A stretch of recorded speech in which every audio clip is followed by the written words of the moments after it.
ആദ്യം മുതൽ ഉണ്ടായിരുന്നതും ഞങ്ങൾ കേട്ടതും സ്വന്തം കണ്ണുകൊണ്ട് കണ്ടതും സൂക്ഷിച്ച് വീക്ഷിച്ചതും കൈകൊണ്ട് സ്പർശിച്ചതുമായ ജീവന്റെ വചനത്തെപ്പറ്റി ഞങ്ങൾ അറിയിക്കുന്നു.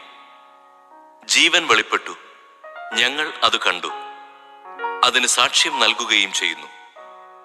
പിതാവിനോട് കൂടെ ആയിരുന്നതും ഞങ്ങൾക്ക് വെളിപ്പെട്ടതുമായ നിത്യജീവൻ ഞങ്ങൾ നിങ്ങളോട് പ്രഘോഷിക്കുന്നു. ഞങ്ങൾ കാണുകയും കേൾക്കുകയും ചെയ്തത് നിങ്ങളെയും ഞങ്ങൾ അറിയിക്കുന്നു. ഞങ്ങളുമായി നിങ്ങൾക്കും കൂട്ടായ്മ ഉണ്ടാകേണ്ടതിനാണ് ഞങ്ങൾ ഇത് പ്രഘോഷിക്കുന്നത്. ഞങ്ങളുടെ കൂട്ടായ്മയാകട്ടെ പിതാവിനോടും അവിടുത്തെ പുത്രനായ യേശു ക്രിസ്തുവിനോടുമാണ്.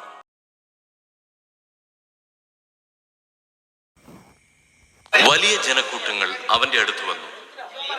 അവൻ തിരിഞ്ഞ് അവരോട് പറഞ്ഞു, സ്വന്തം പിതാവിനെയും മാതാവിനെയും ഭാര്യയെയും മക്കളെയും സഹോദരന്മാരെയും സഹോദരിമാരെയും എന്നല്ല, സ്വജീവനെ തന്നെയും വെറുക്കാതെ എൻ്റെ അടുത്തു വരുന്ന ആർക്കും എൻ്റെ ശിഷ്യനായിരിക്കാൻ സാധിക്കുകയില്ല. സ്വന്തം കുരിശ് വഹിക്കാതെ എൻ്റെ പിന്നാലെ വരുന്നവന് എൻ്റെ ശിഷ്യനായിരിക്കാൻ കഴിയുകയില്ല. ഗോപുരം പണിയാൻ ഇച്ഛിക്കുമ്പോൾ അത് പൂർത്തിയാക്കാൻ വേണ്ട വക തനിക്കുണ്ടോ എന്ന് അതിന് ചെലവ് ആദ്യമേ തന്നെ കണക്കുകൂട്ടി നോക്കാത്തവൻ നിങ്ങളിൽ ആരുണ്ട്? അങ്ങനെ ചെയ്യുന്നില്ലെങ്കിൽ അടിത്തറ കെട്ടിക്കഴിഞ്ഞ് പണി മുഴുവനാക്കാൻ കഴിയാതെ വരുമ്പോൾ കാണുന്നവരെല്ലാം അവനെ ആക്ഷേപിക്കും. അവർ പറയും, ഈ മനുഷ്യൻ പണി ആരംഭിച്ചു, പക്ഷേ പൂർത്തിയാക്കാൻ കഴിഞ്ഞില്ല.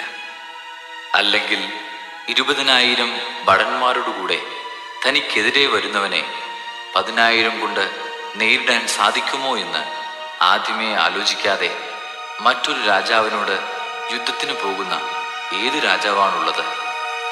അത് സാധ്യമല്ലെങ്കിൽ അവൻ ദൂരത്തായിരിക്കുമ്പോൾ തന്നെ ദൂതന്മാരെ അയച്ച് സമാധാനത്തിന് അപേക്ഷിക്കും.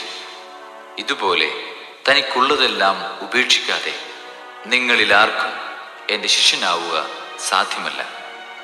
ഉപ്പ് നല്ലത് തന്നെ, എന്നാൽ ഉറകിട്ടു പോയാൽ അതിന് എങ്ങനെ ഉറകൂട്ടും?